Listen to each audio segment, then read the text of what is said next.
So Proverbs 120 through the end of the chapter personifies wisdom as a woman, that she's calling out in the streets, and she is just wanting to help people. She's wanting to help simple people not be so simple.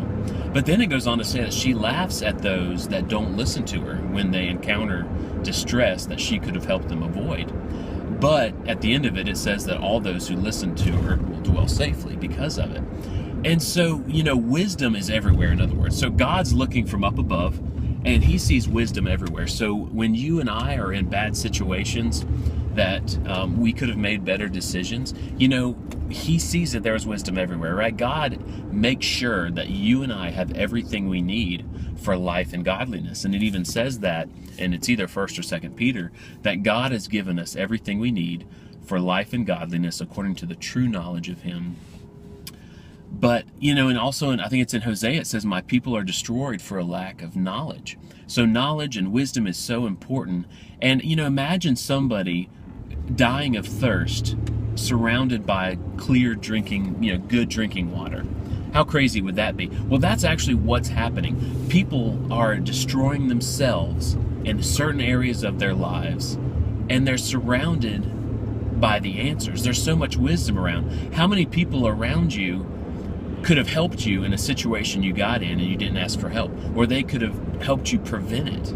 There's so many people that want to help you. There's books out there, there's videos, there's podcasts, there's YouTube videos, there's people around you that want to mentor you, and you've just got to be the kind of person that seeks wisdom, because it's really not that hard to find once you're looking for it. There's way more than I can take in. There's way more than you can take in of wisdom. Nature is full of wisdom that helps us understand things. I remember babysitting my cousin one time. He was a lot younger than me, and there was a bouncy seat. Well, it's like a extra saucer, I think is the right name.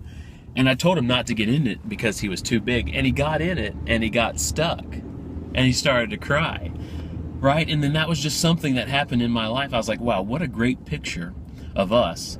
When God clearly tells us how to avoid problems, we don't listen to him. We get into those problems, and then we cry out and ask for help. And that was just a situation in my life. It was just easy to see some wisdom in that. And so it is.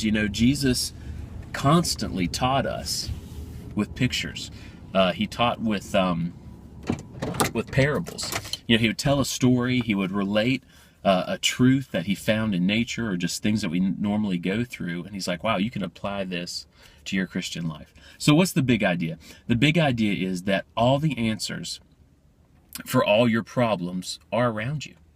You've got to be the kind of person that takes that in, that takes in wisdom, because if you do, you're going to dwell securely. You should have a Bible around you. I'm sure there's people around you that maybe you don't know because you're not trying to find it and you don't care about wisdom, that would mentor you, that would help you. And I've so many times in my life, I've heard the right thing, just hearing a conversation, or I've turned on the radio at the right time, or things like that.